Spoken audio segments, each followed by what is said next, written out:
കുരങ്ങിൽ നിന്നുമാണ് മനുഷ്യൻ എവല്യൂഷൻ വന്നിരിക്കുന്നത്, ഹ്യൂമൻ എവല്യൂഷൻ അവിടെ നിന്നുമാണ് ആ ഒരു സംഭവം നടന്നിരിക്കുന്നത് എന്നാണ്.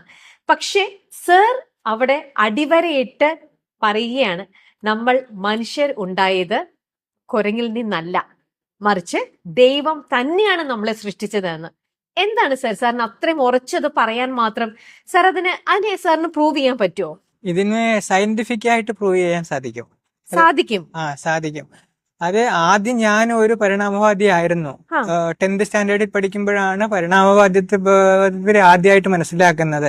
അന്നൊക്കെ ജിറാഫ് വലിയ പൊക്കമുള്ള മരങ്ങളിലെ ഇലകൾ ഭക്ഷിക്കാനായി തല നീട്ടിയപ്പോഴാണ് അതിന് വലിയ കഴുത്തുണ്ടായതെന്നൊക്കെയാണ് നമ്മൾ പഠിച്ചത്. സാറിന് എന്തുകൊണ്ടാണ് ഇത്ര ഉറപ്പിൽ പരിണാമത്തെ എതിർത്ത് പറയാൻ കഴിയുന്നത്? സിമ്പിളാണ്. സാറിന് പരിണാമത്തെക്കുറിച്ച് ABCD അറിയില്ല എന്നുള്ളതാണ് അതിന്റെ കാരണം. സാറിനും പരിണാമം എന്താണെന്ന് അറിയില്ല, ചേച്ചിക്കും പരിണാമം എന്താണെന്ന് അറിയില്ല. ചേച്ചി പറഞ്ഞ കുരങ്ങിൽ നിന്നാണ് മനുഷ്യനുണ്ടായത് എന്നുള്ളിടത്തു നിന്നാണ് മനുഷ്യ പരിണാമം തുടങ്ങുന്നതെന്ന്. ചേച്ചി പരിണാമം എന്ന് പറഞ്ഞാൽ അതൊന്നല്ല.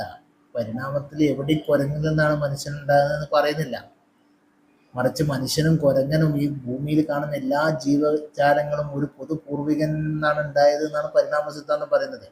ആ പരിണാമ സിദ്ധാന്തം എന്ന് പറയുന്നത് ഭൂഗുരുത്വ സിദ്ധാന്തം പോലെയോ അല്ലെങ്കിൽ മറ്റൊരു എന്താ പറയുക അതേപോലെയുള്ള ഒരു സിദ്ധാന്തം പോലെ, ഭൂഗുരുത്വ സിദ്ധാന്തം പോലെയൊക്കെ 99% പ്രൂവ് ചെയ്യപ്പെട്ട ഒരു സിദ്ധാന്തമാണ് പരിണാമ സിദ്ധാന്തം എന്ന് പറഞ്ഞാൽ.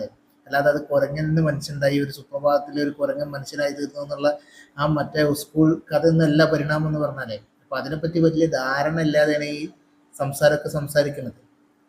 അതേപോലെ ഈ ചേട്ടനും പരിണാമത്തെ കുറിച്ച് അറിയില്ല. അതായത് ജിറാഫിന്റെ കഴുത്ത് നീണ്ടത് ജിറാഫ് മുകളിലുള്ള ഇത് തിന്നിട്ടാണ്, ഇല തിന്നിട്ടാണ് എന്നൊക്കെയുള്ളത് ലാമാർക്കിസാണ്. അതൊക്കെ ആ കാലഘട്ടത്തിൽ തന്നെ ഓഗസ്റ്റ് വെയ്റ്റ്സ്മാൻ എന്ന് പറഞ്ഞ ശാസ്ത്രജ്ഞൻ അത് തെറ്റാണെന്ന് തെളിയിച്ചതാണ്. പരിണാമം അതിൽ നിന്നൊക്കെ ഒരുപാട് വളർന്ന് പരിണാമത്തിൽ പാലിയന്റോളജി മുതൽ ജെനറ്റിക്സ് മുതൽ മറ്റേ മൈക്രോബയോളജിയിലും പിന്നെ എന്താ പറയുക ജീനോമിക്സും ഒക്കെ ഉപയോഗിച്ച് ഒരുപാട് തെളിവുള്ള ഒരു ശാസ്ത്ര ശാഖയായി പടർന്ന് പന്തലിച്ച് നിൽക്കുന്ന സാധനമാണ് പരിണാമ സിദ്ധാന്തം.